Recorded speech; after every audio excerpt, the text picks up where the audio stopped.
শুভ সকাল আমার প্রিয় পরিবারের সবাই কেমন আছেন? নিশ্চয় সবাই ভালো আছেন, সুস্থ আছেন, আর আমিও আছি ভালো। আমি সীমা চলে এসেছি নতুন একটি ব্লগ ভিডিও নিয়ে।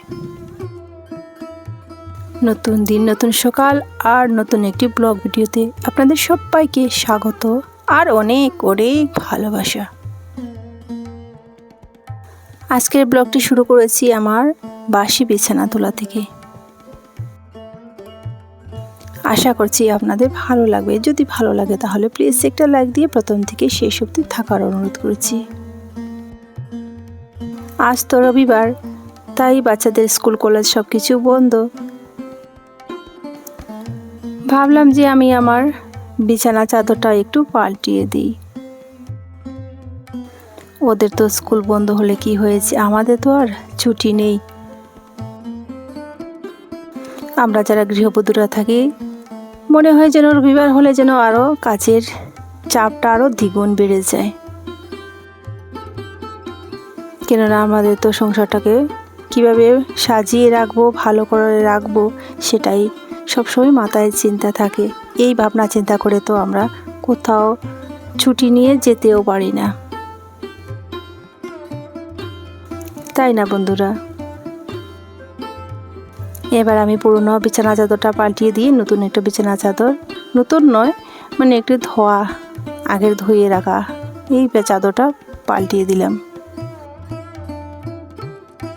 দুটো বিছানা চাদর একই কালার, একই রকমের একসাথে নেওয়া হয়েছে। অনেকে হয়তো ভাবতে পারেন যে একই চাদর আবার পাল্টিয়ে দিয়েছি, তাই এই কথাটা বললাম। এর সাথে সাথে আমি পিলো কভারটাও পাল্টিয়ে দিয়েছি। এখন তো গরমের সময়, আর আমাদের তো এসি নেই, শুধু পাখা ছাড়া প্রচুর গরম লাগে। আর একদিন পর পর যদি বিছানা চাদর না পাল্টিয়ে দেওয়া যায় তাহলে ওই ঘাম বিছানাগুলো যেমন কেমন একটা বাজে গন্ধ হয়ে যায়।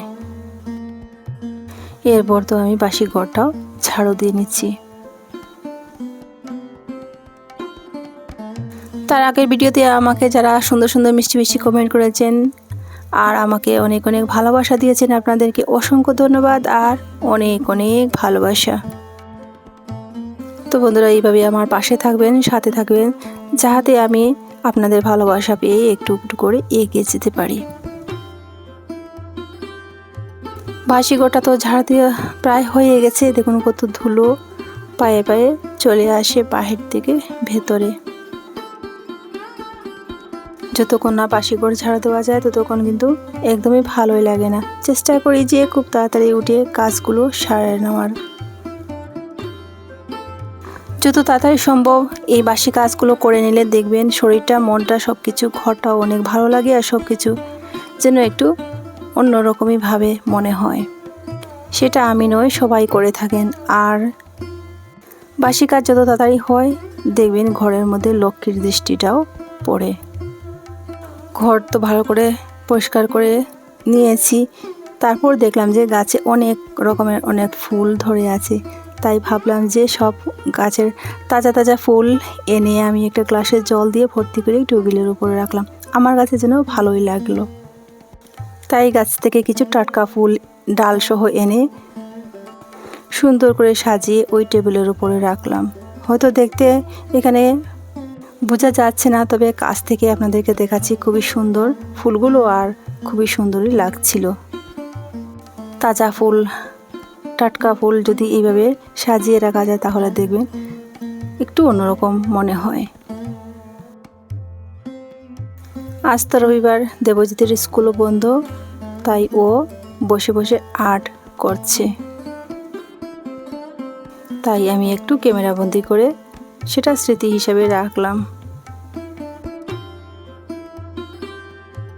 দেবজিতের আর্ট কেমন হয়েছে বন্ধুরা আপনারা কমেন্ট করে জানাবেন,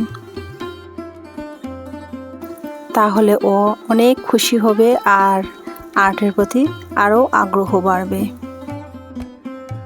প্রথমে তো ও ক্যামেরাবন্দি করতে একদমই চাইছিল না, আমি জোরজবরদস্তি করে একটু ক্যামেরাবন্দি করেছি।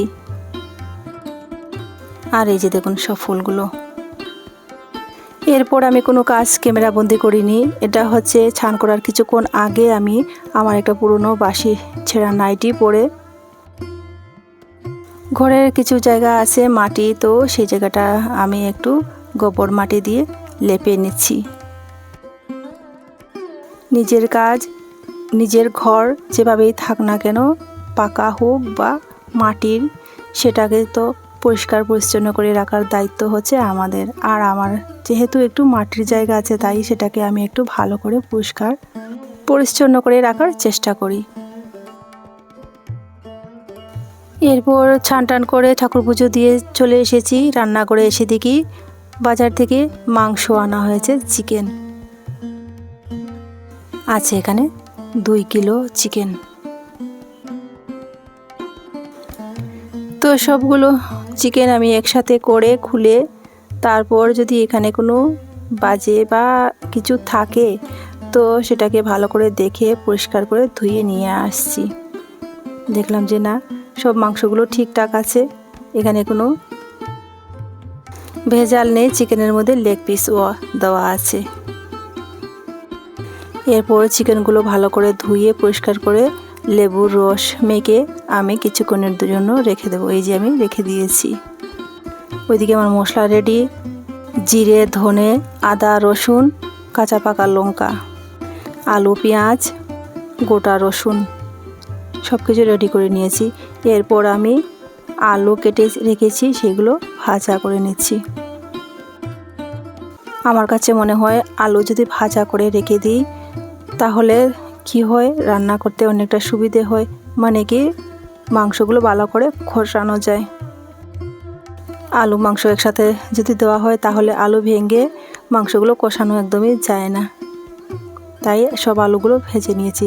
এখান থেকে কিছু নরম মানে বোনলেস মাংস দেখে ভাজা করে নিয়েছি মশলা সহ, পেঁয়াজ রসুন দিয়ে দিচ্ছি। এখানে আদা রসুনের পেস্ট, তারপর এখানে আছে জিরে আর ধনের পেস্ট। এরপর দেব লঙ্কার পেস্ট, আর নুন হলুদ তো থাকবেই। সব কিছু দিয়ে আমি কিছু মাংস ভাজা করে নিচ্ছি। সবাই বলেছে যে আজ একটু মাংস ভাজা করে দিতে, তাই সবার কথা মতো আমি একটু মাংস ভাজা করে দিচ্ছি।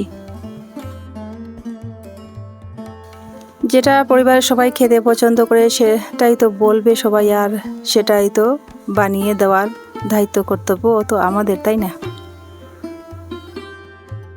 সব কিছু দিয়ে কিছুক্ষণের জন্য ঢেকে রেখে দিলাম যাতে সব মাংসগুলো সেদ্ধ হয়ে যায়। এর মধ্যে অফ ক্যামেরাতে আমি পেঁয়াজ রসুন দিয়েছিলাম বন্ধুরা, সেটা দেখাতে একদমই ভুলে গেছি। মাংস ভাজা তো হয়ে গেছে, এখন নামিয়ে নেওয়ার পালা।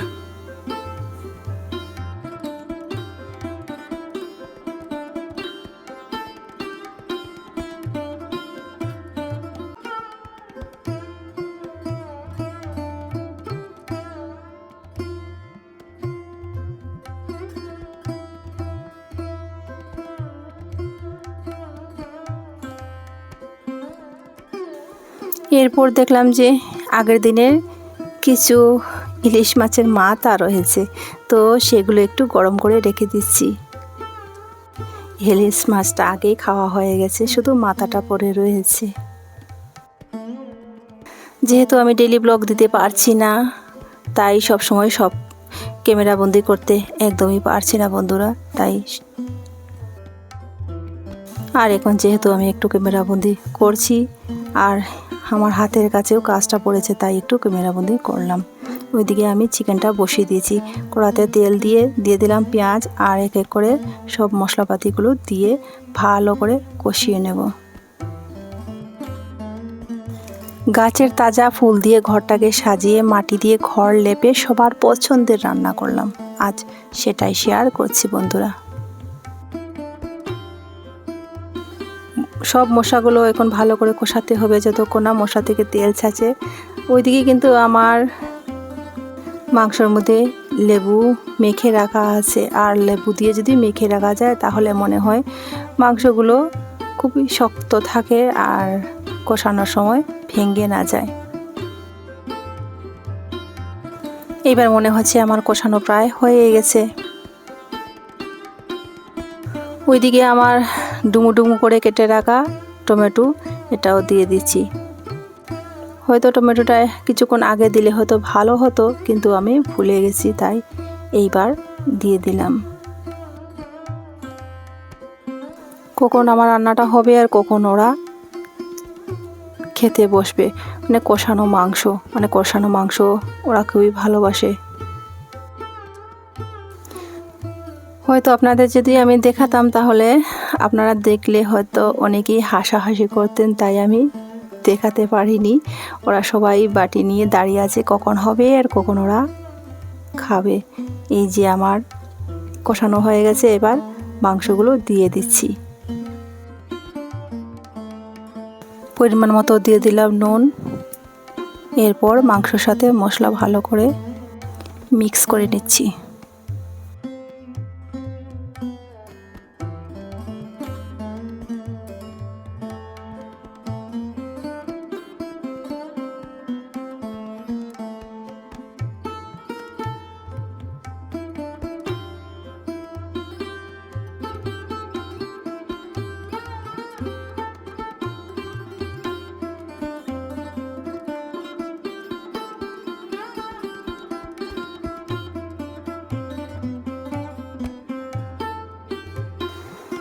আমার মাংস কষাতে কষাতে সবাই এসে গেছে, সবাইকে একটু একটু করে দিচ্ছি খেতে।